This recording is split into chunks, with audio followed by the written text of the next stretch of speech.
Hello friends, welcome back to the new tutorial of the Xero. Today we are going to learn how to retrieve all the codes using the Xero API in the Node.js. Those who haven't subscribed my channel yet, please do subscribe my channel. And if you like the video, please do like, share and comment on my video. So let's get started. So here we have to just retrieve all the codes what we have. Okay, so let's comment this one. Okay, so let's comment this. So retrieve whatever codes we have. Let's save this.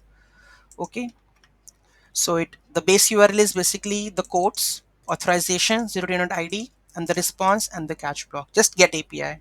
Save this. Okay. And let's try to hit this. We have already how much codes we have. Let's go to the business. We have a codes, right? Codes.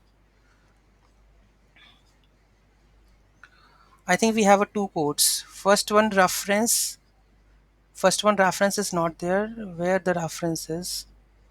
Let me hello world. I will update the reference for the first code.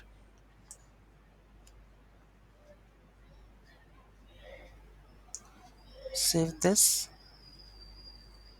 Okay, let's go to our business and the codes over here. So we have a two codes, right?